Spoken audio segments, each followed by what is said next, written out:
बोल जय श्री राम। हनुमान चालीसा बोल। मालूम नहीं कैसे हनुमान चालीसा नहीं मालूम है तेरा माँ का बोल जय। এরকম বহু ভিডিও আমাদের মাঝে ছড়িয়ে পড়েছে বল জয় শ্রীরাম এবং গালি দিয়ে উর্দুতে যে বল জয় শ্রীরাম না বললে মারতেছে, হত্যা করতেছে। এরকম পরিস্থিতিতে ভারত থেকে অনেক দিনী ভাই জিজ্ঞেস করেছেন যে আমরা কি এরকম পরিস্থিতিতে এই ধরনের হিন্দুয়ানি শিরকি কুফরি বাক্য উচ্চারণ করতে পারি? এই বিষয়ে দুটো কথা।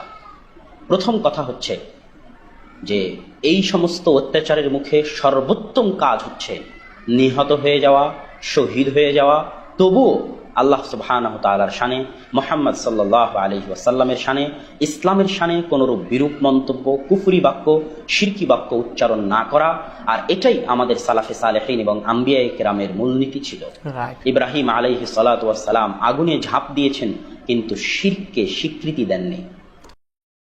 সূরা বুরুজ পড়ে দেখুন, আসহাবুল উখদুদ, জ্বলন্ত আগুনে তারা ঝাঁপিয়ে পড়েছে কিন্তু শিরককে স্বীকৃতি দেয়নি। স্বয়ং সহিহ বুখারীর হাদিস 6943 নম্বর হাদিসে খাব্বাব ইবনুল আরত থেকে বর্ণিত, তিনি বলেন, একটা যুগ ছিল যখন মানুষকে তার রজুল ধরে নিয়ে আসা হতো, ওয়া ইয়াহফিরু লাহু হাফরান ফিল আরজ, জমিনে গর্ত খোঁড়া হতো, ফায়াজআলু ফিহা, তাকে ওই গর্তে ঢুকিয়ে দেওয়া হতো। তারপর একটা মিনশার, করাত নিয়ে আসা হতো, ওয়ায়ুজাউ আলা রাসিহা, এবং তার মাথার উপর করাত রাখা হতো, ওয়ায়াজআলু নিসফাইন, এবং করাত দিয়ে চিরে তাকে দুই ভাগ করা হতো। তিনি আরো বলতেছেন যে ওয়ায়ামশুতু বিমাশতিল হাদিদ, লোহার চিরুনি দিয়ে মুমিনদের শরীর ছিঁড়ে ছিন্ন ভিন্ন করে দেওয়া হতো, গায়ে শুধু হাড্ডি লেগে থাকতো, তবুও তারা কুফরি বাক্য, শিরকি বাক্য উচ্চারণ করেননি। এইরকম ইমানি দাস্তানে ভর্তি হয়ে আছে সালাফে সালেহিনের কাহিনী। সুমাইয়া রাদিয়াল্লাহু তাআলা আনহা মৃত্যুই বরণ করেছেন। বেলাল রাদিয়াল্লাহু তাআলা আনহু উত্তপ্ত মরুভূমিতে নির্যাতিত হওয়ার পরও শিরকি কুফরি বাক্য উচ্চারণ করেননি, তাওহীদের বাক্য উচ্চারণ করেছেন। অতএব সর্বোত্তম এবং সর্বশ্রেষ্ঠ আমল হচ্ছে অত্যাচারিত হয়ে, নির্যাতিত হয়ে, মাজলুম হয়ে, নিহত হয়ে যাওয়া, শহীদ হয়ে যাওয়া, এবং এর মর্যাদাই আলাদা, এবং আল্লাহ এবং আল্লাহ রাসূলের শানে কোনো কুফরি বাক্য উচ্চারণ না করা। তবে হ্যাঁ, কেউ যদি জীবন বাঁচানোর স্বার্থে কুফরি বাক্য উচ্চারণ করে তাহলে কোনো গুনাহ হবে না।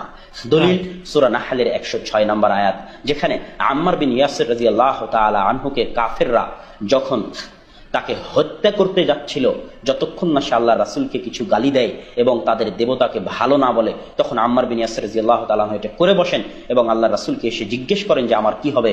তখন আল্লাহ সুবহানাহু ওয়া তাআলা পবিত্র কোরআনের আয়াত নাজিল করে দেন যে ইল্লা মান উকরিহা ওয়া কলবুহু মুতমাইন, তবে হ্যাঁ, যাদেরকে বাধ্য করা হয় শিরকি কুফরি বাক্য উচ্চারণ করতে কিন্তু তাদের অন্তরে ঈমান রয়েছে, প্রশান্তিদায়ক ঈমান রয়েছে, তাহলে কোনো সমস্যা হবে না। নিজের জীবন বাঁচানোর স্বার্থে মুকরাহ হয়ে, মজবুর হয়ে, বাধ্য হয়ে জীবন বাঁচানোর স্বার্থে, তবে একটা জিনিস মনে রাখতে হবে যে বাধ্যটা কতটুকু। আপনাকে বললো জয় শ্রীরাম বল, নাই তো তুঝে নৌকরি সে নিকাল দুঙ্গা, জয় শ্রীরাম না বললে চাকরি থেকে বের করে দেবো, তাহলে আপনি জয় শ্রীরাম বলতে পারবেন না, বরং আপনি গুনাহগার হবেন।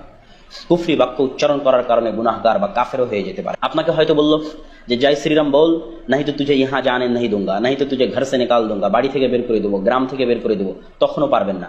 শুধু তখনই পারবেন যখন আপনাকে বলবে জয় শ্রীরাম বল, নাই তো মার দুঙ্গা, জয় শ্রীরাম না বললে তোকে হত্যা করে দেবো, যখন জীবনের হুমকি আসবে, একমাত্র তখনই কুফরি বাক্য উচ্চারণ করলে কোনো সমস্যা হবে না, আপনি গুনাহগার হবেন না। দলিল সূরা নাহলের 106 নম্বর আয়াত, আম্মার বিন ইয়াসির রাদিয়াল্লাহু তাআলা আনহুর ঘটনা। আশা করি আমি আপনাদেরকে বুঝাতে পেরেছি।